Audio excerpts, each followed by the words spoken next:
What the hell is going on over here?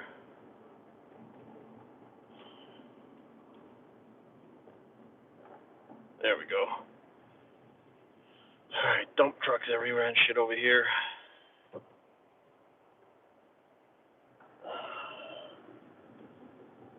What's going on, guys?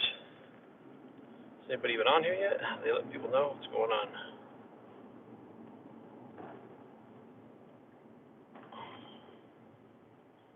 There we go. What's going on, man? We're now on the YouTube. Autumn, what's going on?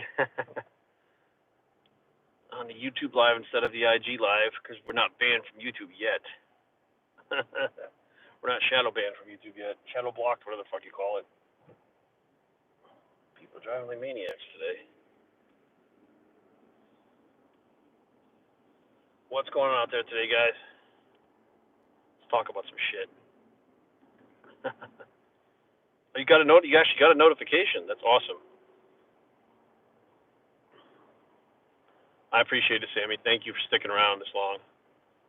This is my 11th or 12th year on yet, right? Kevin, haven't been banned yet. I thought YouTube and Facebook were both YouTube, Facebook, and Instagram. I thought they were all owned by the same people, but Google or whatever's going on. Paula, what's up, man?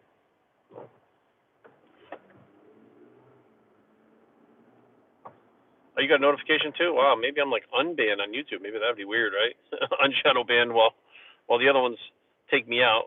YouTube puts me back on. It's sandy over here today. You got a beautiful day over here in the DMV. Google is won by alphabet, huh? It's 75 degrees today. It's beautiful out here. Portugal, awesome. I'm actually I forget what percent it was when I got my DNA test done, but my mom's maiden name is Medeiros, which is obviously a Portuguese name, and my family comes from the Azores. And I still have family out there in the Azores, which I've never been to Portugal yet, but at some point I'll get out there. It's interesting because the one that I use was Ancestry.com, and what was really cool was it actually told me where my family came from and where they went, which I thought was really cool. So they said my family left from the Azores and they migrated to New Bedford, Massachusetts. Sammy, what's up, man? And Hawaii. So my family went in like two different directions. One went up north and one went out the other way. So I got family somewhere in Hawaii right now, which I've never met, like distant cousins and stuff like that. And then I have, of course, my family in New England, which, my mom's whole side of the family's from New England. And we're all Portuguese. We call them Portuguese there, so I'm definitely going to come out there. Absolutely going to come out there, Paul. Greetings from Fort Lauderdale, VIP Fitness. Listen, Fort Lauderdale, that's my old stomping grounds. True story. I always got a story for you guys, right? There's always a story time. Never been to Hawaii yet, no. So at 17 years old, I'm graduating high school, and I want to get out of New England, the cold weather. I want to go someplace warm. I want to go someplace that pretty much doesn't have a winter. That was my idea. And I started looking for different schools, and I was going to art school. Now, we had the best art school in the country. It's called RISD, Rhode Island School of Design, in Rhode Island. So my parents were like, why don't you want to go to RISD? And I'm like, I don't want to go to RISD. Like, in my head, I'm like, I just don't want to be in Rhode Island. So I wanted to go to the University of Honolulu, who had a good art program. In my head, I'm like, this makes sense. I'll live in Hawaii. I'll surf. Like, I'll learn how to surf. I'll surf. This would be great. And my parents like, you're not going to school in Hawaii. Like, forget it. I'm like, why? And they're like, first of all, you're 17. Like, we're still responsible for you. You're not going to school in Hawaii. Like, you can go someplace closer. And I'm like, well, what about, I was looking at different places, and they're like, what about RISD? I'm like, I couldn't afford RISD because I had to get loans and shit. So I found the Art Institute of Fort Lauderdale in Florida. So I pitched that to them. And lo and behold, they were like, that sounds good. And I was like, really? I'm like, holy shit, I'm going to live in Florida. This is crazy. So I apply to the school. I get in, and it comes time for me to go to school. And the school contacts me and says, hey, we have this other guy who's coming down here from Rhode Island also. Would you like to travel down here with him? And then if you guys get along, when you get down here, we'll make you guys roommates. So that way there you can start off the year, moving and have somebody that's kind of, not somebody that you really know because we just met, but someone kind of used to being around That sounds pretty cool. So my dad takes me to a Greyhound bus station in Providence, Rhode Island. I'll never forget it. And I meet up with Louis Castillo. And Louis was a few years older than me. His sister was a New England Patriots cheerleader. Interesting, right? So Louis and I get on the bus together. We travel from Rhode Island all the way down to Florida. We get to Florida. Our dorms are not ready. Now, our dorms are technically a motel that they renovated. So it looked like you were living in a motel. That's pretty much what it was like. So we get there. It wasn't open for like another day. So they put us up in another motel, which doesn't make any sense. Whatever. So we drop our bags off. We literally dropped the bags. We're like, let's try to find the beach because there's got to be a beach around here in Florida. So next thing you know, we're out there like we got a map, and we're like, and back then we had maps. So we got a map. We're like looking around, and this guy like approaches us. He's like, "You guys all right?" And we're like, "We're trying to find the beach." He's like, "Which beach?" And there was actually a South Beach, Fort Lauderdale, and we thought South Beach. When we heard South Beach, we thought, Miami. So we thought, oh, this crazy banging beach. Oh, it's gonna be party. Oh, awesome. So we literally, this guy's like, "I'll give you a ride," and we were like, we're away from home for the first time. I'm a teenager. I'm 17. So I said, "I'll get in the back." So I jumped in the back, and Louis got in the front. Now, later on, I'll tell you why I got in the back. So the guy drives us to the beach. He's like, "That's South Beach right there. Have a good time, guys." So we like get out of the car. He's like, "Take care, guys," and he just takes off. And we're like, "Holy shit!" So Louis is like, "Why were you so quick to jump in the back?" I said, "Because if that guy was going to kill one of us and you were next to him, he's going to kill you first. I might be able to get away by climbing over the seat and going out the window." So even at 17, I knew a little street smart, so I try to get myself out of shit, right? So we got to the beach, and it was unbelievable. It was like, here we are. It was October, and we're like, this is amazing. Like, it's so warm. This is going to be awesome. So the next day, the dorms opened up. We were able to move in, and it was really weird the way that they set up the dorms. Like, people from New England were actually in one set like area of the dorm. So like one whole wing was like people from New England. So like as we were meeting more people, it was weird. We're like, "You're from New Hampshire." Another guy was from Rhode Island. His name was Doug Smiley. Tim was from New Hampshire. So we're like, how the fuck? Like, interesting how they put us all in one area, and then the other side had people from different areas. Each part of the motel had different people from different areas. So I met Smitty. His name was Tim Smith. I met Smitty, Doug, Wes, RJ Hattie. I don't know if you guys recognize that name. Another crazy story. My life is like Forrest Gump on steroids. It's really crazy. So we meet this guy. He's roommates with is he roommates with Wes? No, Doug was roommates with Wes. Tim Smitty was roommates with RJ, Robert. His name is Robert. So we're all hanging out and stuff, and Robert's like, likes to make masks and stuff. Oh, you know RJ, so you know who he is, right? If you know him, just mention my name in Fort Lauderdale, like the Art Institute, Face Off. Yeah, that's him. That's what I'm getting at, right? So I get to know Robert. He was actually I forget what class he was in at the Art Institute, but he was really into movie makeup and making different masks and prosthetics and stuff. It was like a big deal to him. It wasn't just like a hobby. Like it was something he really took seriously. So one day he's like, "Man, I'm gonna make a mask. Do you want to help me?" So we made this mask, and I forget like what he called it. It wasn't a slushy mask, which is another kind. There was another. He basically like I put all this shit on his face, and it turned into like fucking cement. And then we pulled it off his face. Then we put or I think we put the wraps around it or something like that. Put it together, poured the stuff in there, made a mold, and then we had like a mold of his face. Then he put clay on it and started molding the clay into like this little devil face, so the mask would only fit his face like perfectly, right? So about I was living with Carrie over in Kensington. One night we're watching this show. It was late at night. We're in bed. We're watching this show called Face Off on the Sci-Fi Channel, and they have this guy on TV named R.J. Hattie. And I'm looking at him, and I'm like, and I'm listening to his voice, and I'm like, Robert? Like, I'm like, what the fuck? I'm like, that can't be him. But it was like all about makeup and stuff, right? Monster makeup and shit. So I'm like, that's got to be fucking Robert. Like, I haven't seen him in like 20 years. I'm like, that's got to be him. So I just went to Twitter, and I found him on Twitter, and I just sent him a message. And I was like, hey, RJ, I don't know if you remember me, man. I was like, but this is Jerry from like the Arts. He was like, oh my God. So we started talking back and forth while the show was on. And the show had concluded, and he was back at home. So he was like, I know how it ends. And he's kind of like, ha, ha, ha, like, who wins and stuff like that. But it was pretty fucking awesome to see that, like, he went to school for something else. But in the end, what he was passionate about is what he really made a career out of: special effects design. And to this day, he's still doing it. He has like a school that he runs, like a RJ Hattie special effects school. It's unbelievable. Like, when you think about, it's like looking at somebody where they like to play baseball and they're like 8 years old, and they wind up in the major leagues winning the World Series. You're like, holy shit, like you're like, that's amazing. So yeah, the Art Institute Fort Lauderdale was it was a great experience, and of course I was really like entering my bodybuilding journey at that point because I was 17. I had just competed the year before, or earlier that year in '93, in the Colonial Classic, and then I did. I think I got back before I left. I think I did one more.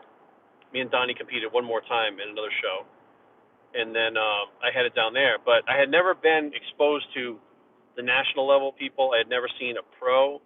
I had never seen any of that stuff in person. So I get down to Fort Lauderdale, and I decide pretty much like I'm gonna fuck off at school because it was so easy to do your courses and stuff. So I'd go to the gym like all day. Like there was a world gym within walking distance from the dorms. It was on US 1 heading towards Boca. And I would go in there and I would train. It was big motherfuckers. I didn't know anything about steroids or anything like that back then. And then the Nationals was there. They used to have it at the Broward County Convention Center in Fort Lauderdale. So as the competitors were coming in, I was seeing these national competitors, and I was like, holy shit. Like Michelle Ralabate stands out to me. She came in and she's like 4'9" or something like that. And she strips down and gets on the scale at the gym, and I was like, holy fuck. I was like, I had never seen anybody like that. Like, I'd never seen one of those women that was built like that. Never. I'm like, this is crazy. Now, about 2 weeks prior, unbeknownst to me, I didn't know the Broward County Convention Center was hooked up to the Marriott, the Broward County Marriott. And I got a job with my roommate, Lewis. We both got a job doing the same thing at Marriott. We did Servi Bar. So what Servi Bar is those little refrigerators with all the bullshit that's in your room. So our job was to stock them every day and check and see if, because the maids and stuff didn't do that. The people that are clean crew, they didn't do that. It was our job. So we had like this little wedge, like wooden wedge, and we'd knock on the door. If nobody answered, we had a key. We'd open the door and go, hello, Servi Bar, and then we'd open the door, put the wedge, and make sure the door stays open. Walk to the Servi Bar. If the little tag was broken off of it, we'd open it, take a quick inventory, and then restock it, and then fill out the sheet. If the plastic thing was still on it, we just left it and left. Cool. Now, fast forward 2 weeks, the Nationals is there.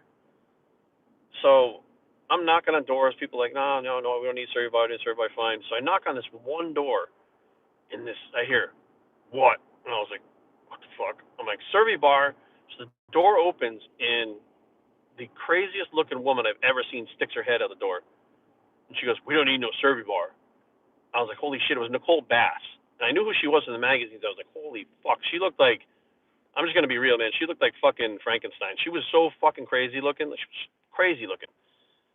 And I was like, oh shit. I'm like, these are the competitors out of here. Like, these are like the top competitors that are staying at the hotel. So I go up to another room. I knock on the door, no answer. I knock on the door, no answer. I use the key. I open the door. I'm like, hello, and I hear, oh shit, hold on. So fucking some dude like jumps up, like wraps a towel around himself. And I'm like, Servi Bar. And he goes, yeah, no, we're good. He's standing there, and I'm like, he's like, no worries, man. It was Roger Stewart. He just put his coat of tan on, and he had like his posing trunks on. He was like standing there, and I don't know why he freaked out, but like, I'm like, fuck, Roger Stewart, like the dude with the long hair and the good legs. So it was cool because we get to meet some of these people like while we were there and see firsthand. Lewis didn't give a fuck. He wasn't into bodybuilding or anything, but I got to see that stuff and started getting an idea of what it was like on that level, like the higher level, with people that were, top level competitors in the NPC and stuff like that, and especially people that were taking drugs, which I didn't really see that many back home, not like this. And it was amazing. And the classes were easy for me. I loved the anatomy class. It was like my favorite class. The professor's name was Professor Stinsky, and we called him Crash Stinsky, because the first day of school, this motherfucker is like leaning back in his chair, like he's got the chair fucking like on two legs, and that motherfucker just flipped that motherfucker over and landed on his head in the middle of the class. And we're like, he's like, I'm good. It happens all the time. Like, he was so fucking cool. And he would teach us how to draw these mannequins. The anatomy class was, you knew where the skeletal system, how the muscles attach, how the muscles pulled to make the limbs move and stuff, so that when you were sketching, you knew how to make like a realistic looking figure. And about a month into school, we come to school one day, and he says, all right, we're taking a field trip. Now, if you guys have ever seen that movie Summer School, like from the 80s, this is what our field trip was like. He's like, we're going to the beach. And we're all like, oh, fuck, we're going to the beach. He's like, no, we're not going to mess around.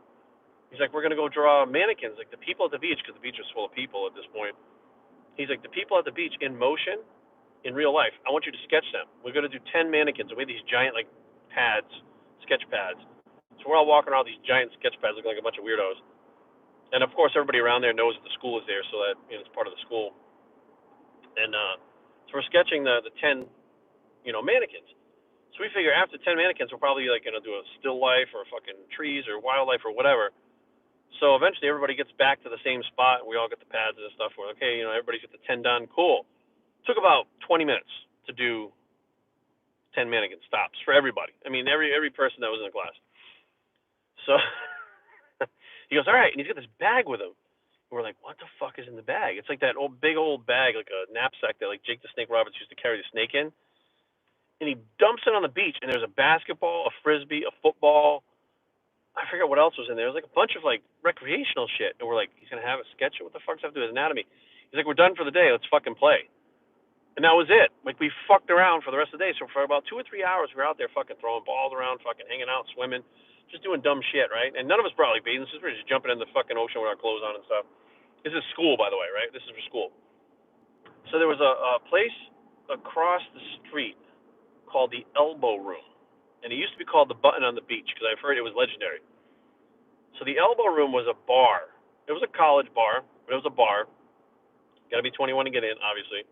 And I was one of the youngest ones there. So, and interesting enough, a lot of people were of age, but you had to be 18 to even get in. I was underage. I was even 18. So I had my school ID. So I walk up and show the guy my school ID, which doesn't have an age on it. He goes, oh, our institute, huh? It's like, how old are you? So I'm 18. He's like, you got an ID? I'm like, no. He's like, can't let you in. So literally the whole fucking class goes inside. And a teacher. Everybody's inside. I'm literally just standing there. I'm like, fuck, this is bullshit, right? So I'm like walking around, looking around. And as I come around the corner, the back of the bar, they had this big fucking balcony in the back that was all open, right?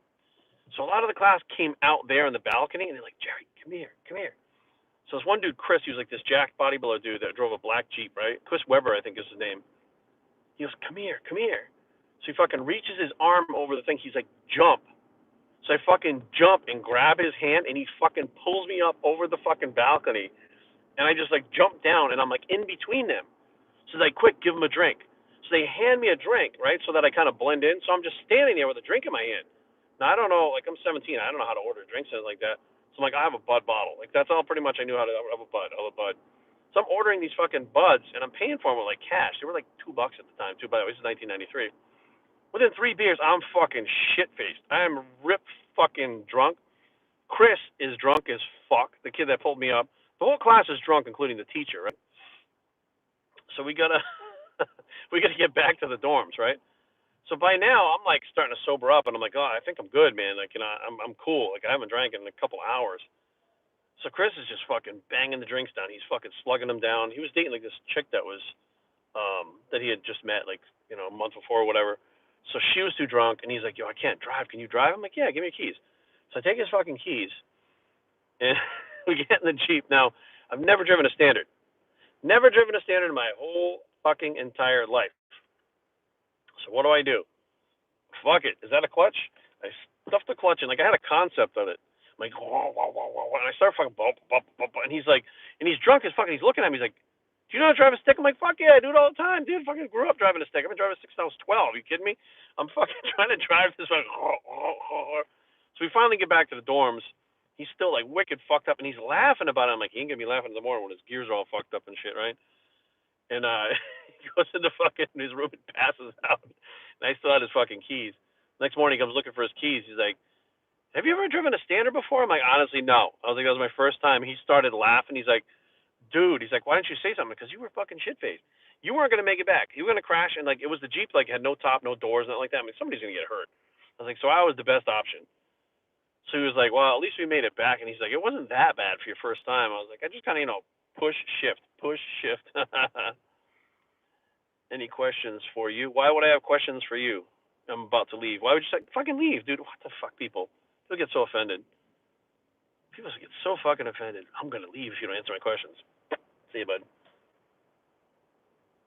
Where did you see Q&A on this? Where did you see that this is all about questions and shit? Just out of curiosity. But I'll answer questions if you got them, because you're the king. Well, you can go, hey, how do I block you? Like this, put user in timeout. Yeah, you're in timeout. The king's in timeout.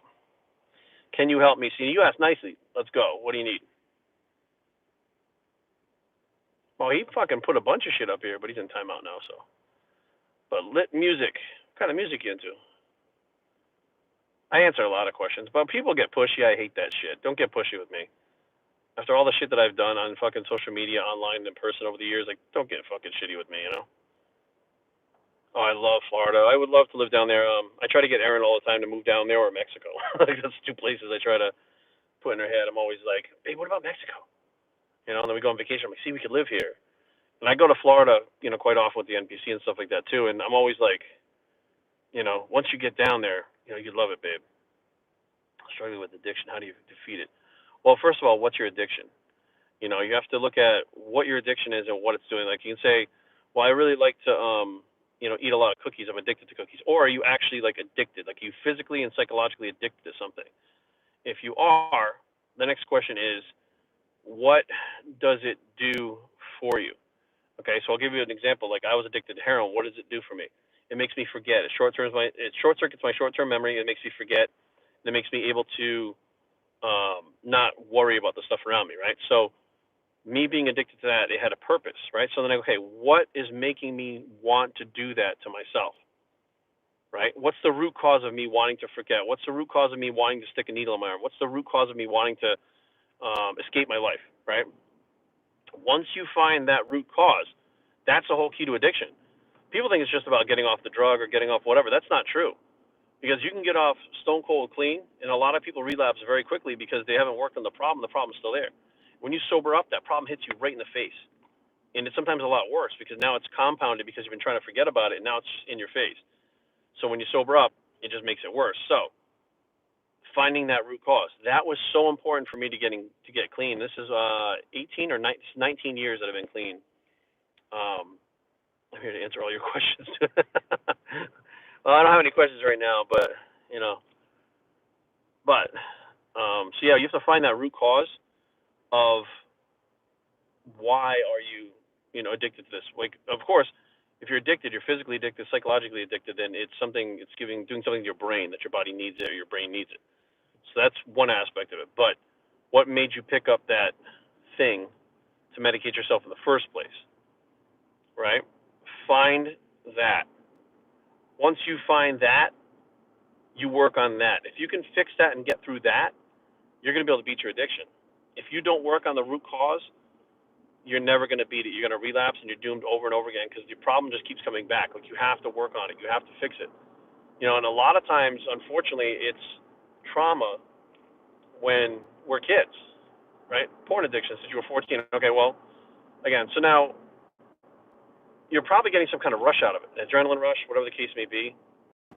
You know, that's what the key root. So porn just happens to end with heroin. You're just born. Regardless of what it is, it's the same exact response.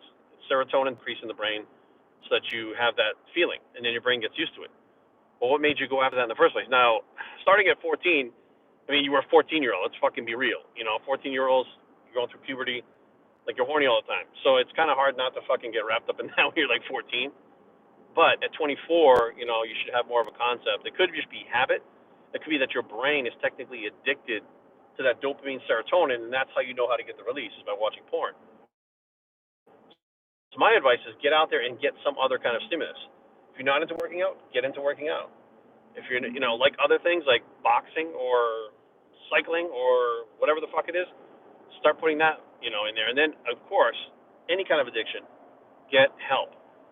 Go to therapy. Okay, I'm not just talking on my ass. I went through a lot of intensive therapy to get through my shit. You know, I had to confront my fears, confront my demons. If you don't have somebody walking you through it, bro, you're never going to do it. I'm telling you, because there's it's like doing a massage, right? If you fucking try to do deep tissue massage to your quads, you're not going to do deep tissue because you're not going to put you in enough to get it to heal. Someone else has to put you in that much pain because the pain to get the response. So you have to have someone else there because, you know, if you're starting to do it yourself, the things that make you so uncomfortable, the things that make you feel weird, you're going to back off and stop. But you have to confront them. It's like you've got to smash face first through those things that are, you know, you have to work on. So therapy is important, you know, and finding healthy alternatives to get that same release. When I'll be honest with you, I train that hard right now, right? My body's beat up. I get injuries. So Aaron and I bought a Peloton, right? I thought those Pelotons were the stupidest fucking thing. However, doing that type of activity can increase endorphins, increase dopamine. And it's a different type of exercise that I'm not going to hurt myself. Dorian Yates has kind of done the same thing. Oh, I appreciate that, Penguin. Thank you. What happened to it? What do you think happened to it? Look at me. Am I that bald guy screaming at the camera anymore? No, lots happened, man. Part of it, I just decided not to do what everybody else was doing. I didn't want to fucking keep doing those videos. I mean, people started to steal my whole shtick. The time that I turned on somebody's like, this guy said something about you, and I turned on his video. There was a bald guy with tattoos, had the camera set up right to his shoulders, saying F every word, fuck this, fuck that, every other word, and I was like, that's my entire platform. What the fuck is going on? Like, I was the first one doing that platform, sitting there just yelling at the camera like that. It was the exact same thing. And I got fed up. I got fed up because that's what everybody was doing. They're just turning the camera on and screaming in front of the thing and swearing and stuff, and I was like, you know what? I'm tired of calling people out. I'm tired of all this bullshit. Like, everybody's doing it now. I said, fuck them, let it do it, So I do my thing. Man, the thing is, just don't give up. You know what I mean? Don't give up. If you really want to beat this addiction, don't give up, man. I'm serious. Like, it may take 3 or 4 tries. It's been 10 years now. You were 14, you're 24 now. Bet you could see a 34. You know what I mean? But if you give up, it's going to consume you. Like, it's never going to go away, and I promise it's going to interfere with relationships. It's going to fuck you up, man. I'm telling you. And it might even wind up going in like a real weird direction because, things progress, right? I will definitely put Aaron. Oh yeah, like these addictions, they'll definitely fuck with you. Like, addictions progress, right? So like it starts, you pop a couple Vicodins for me, right? Couple Vicodins the doctor gives me, right? And that leads to Oxycontin, that leads to this, leads to that, and eventually it's like a needle in your arm. So if you're watching porn right now, you know what I mean? That could, and you're just like watching regular porn, whatever fucking regular porn is. Eventually it could lead to like weird porn. Then maybe that's not doing it for you, and you wind up fucking like Big Lenny. Do you know who Big Lenny is? From the Del Rey Misfits? Big Lenny can't just watch porn. He has to fucking hire these tranny prostitutes and shit to live out his fantasies in real time. That's some risky behavior, right? Because he's got addiction to porn. So if you don't get a hold of this thing, it'll manifest in other ways and progress. And that's where you really don't want to be. You want to make sure that you're not to the point where Lenny is like, Lenny's fucked right now. He's got addiction to drugs, which comes with that lifestyle.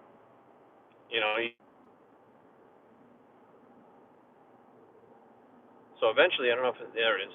So eventually what's going to happen is, he's going to get slapped down with that. He's going to get some kind of disease, or something's going to happen, or some trainer's going to rip him off and cut his throat, or he's going to push the steroids again to compete, or whatever he's going to do, and have a heart attack. Eventually his shit that he's doing is going to catch up to him. It does with all of us,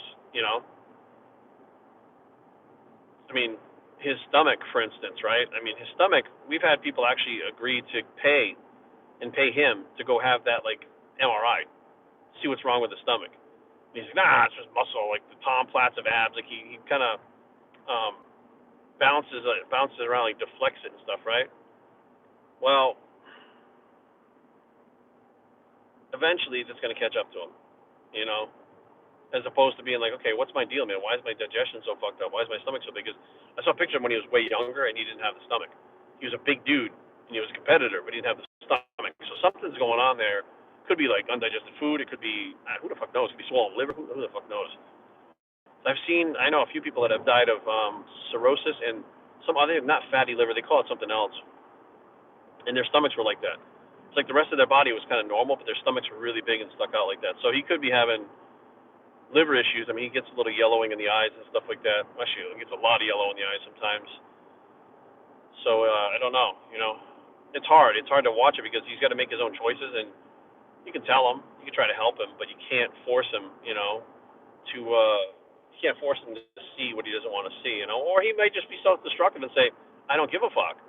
Like Piana. Like, I'm gonna go hard till I fucking drop. Right? There ain't gonna be no fucking putting me in diapers when I'm 85 years old because I gotta fucking, can't hold my shit.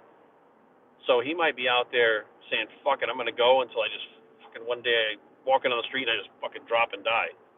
Which, hey, I respect that too. I don't want to wind up in diapers at 85. I told Aaron, I was like, if I'm in diapers at 85, take a whole insulin syringe full of fucking insulin. Take a 3 syringe full of insulin. Put that in my AV and just press it in, walk away. Fan, what's going on, man? I appreciate it. Thanks. Yeah, the channel is much different now than it used to be, because I've changed. You know what I mean? I'm 45 now. I was like 30, well, 32, 33 years old when I started. I was a competitive bodybuilder, I was taking steroids. Things were very different before. I was always riled up trying to argue with people and stuff like that. I just got sick of fake people. And I think towards 45, I'm still sick of fake people, but I just don't give a fuck. Like, I don't care if they're fake. I distance myself from the fake people, which is why you don't see me doing a whole lot of things with a whole lot of people anymore. Running around the fitness industry outside of bodybuilding, like the YouTube community and the expos, I saw a lot of bullshit, a lot of fake bullshit. People that are one way on camera and are a fucking totally different way in person. I've heard shit come out of people's mouths, and I'm like, what? I'm like, dude, like people that they say they're friends, and I'm like, well, if you're talking that way about them, then how are you talking about me, later on? So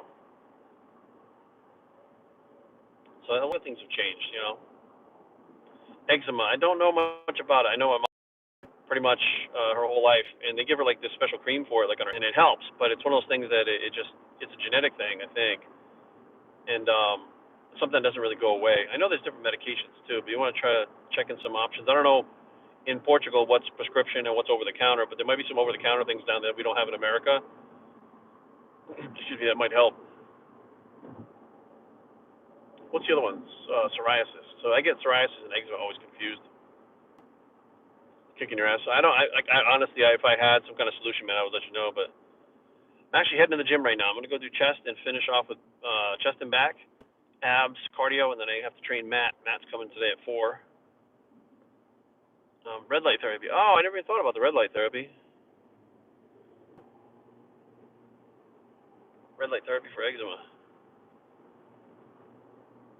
Oh yeah, I know it's a skin problem, but I don't. There's eczema and psoriasis. So they're. I always get them confused because they're both skin issues. It's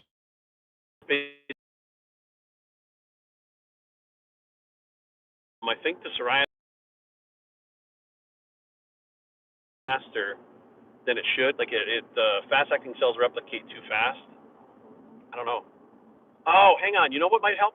Shit. Cryotherapy. Check into cryotherapy because I know for psoriasis it works amazing. Depending on where it's at. If it's on your head, it's probably not going to work well because you can't put your head inside the cryo thing. But if it's on your body somewhere, the cryo works really well for that. I think they had a program where they go twice a week or something like that.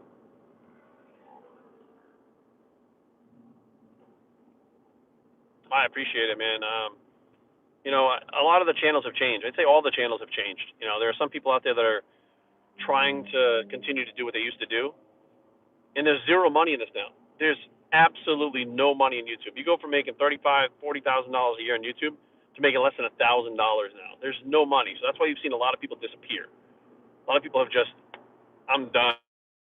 Like, I'm not making any money. Fuck it. Some people are holding on for the few shekels that they're getting still. But my thing is, I just like doing the YouTube videos, man. YouTube gave me a platform to just be myself and just do whatever the fuck I wanted to do. And it actually helped me launch all my social media. So, Vegan Gains, yeah, it's funny. Vegan Gains, he's never fucked with me. I don't know if you know that. If you go back and watch, he's never done a worst of. He's never fucked with me. He's never been disrespectful either. And I flat out, there's nothing you can do, nothing you can say that isn't already out there. There's no secrets. There's no bullshit. I don't give a fuck what you say about me. I've already said it about myself, and other people have already said it about me no matter what. So there really wasn't anything, because he would be like, that guy's on steroids. And yeah, I'm on steroids. I told him I was on steroids. That guy, I eat meat and I'm on steroids. What do you want from me? You know what I mean? So there really was nothing for him to fuck with me about.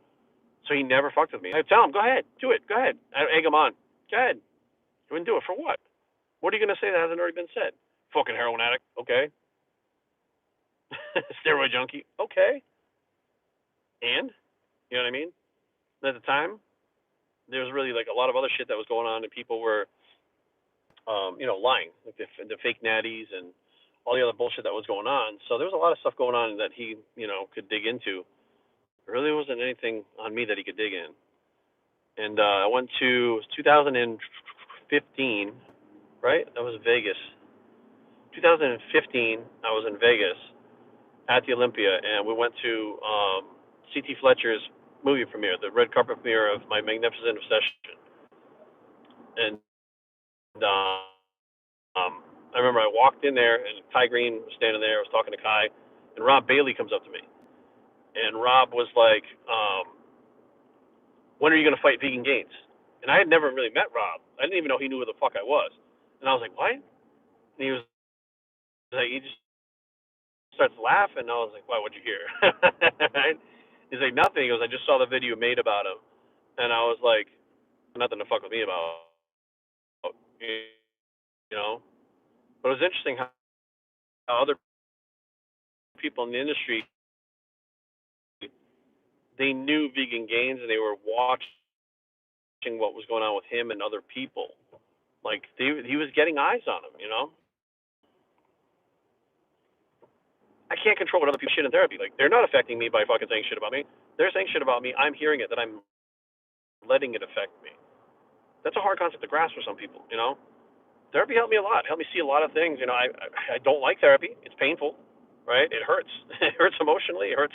You know, it hurts your feelings a lot of times with therapy. You learn shit about yourself you don't want to know, or you know, and you're trying to act like you don't know. You're trying to hide, but it makes you true with yourself. And you know, I learned that stuff in therapy. Like, you know, therapists will tell you, you control you.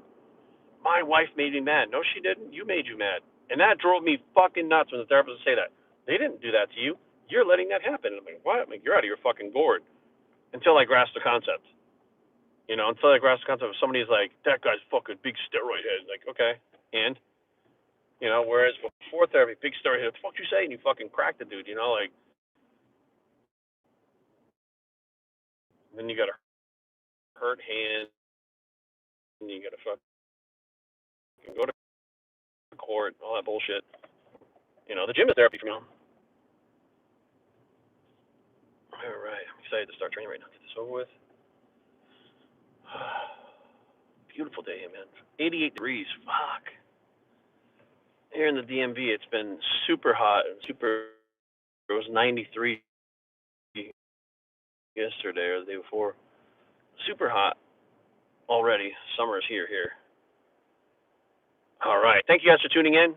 I'm going to go hit chest, back, abs, some cardio. You guys have a great weekend. And remember to stay ahead.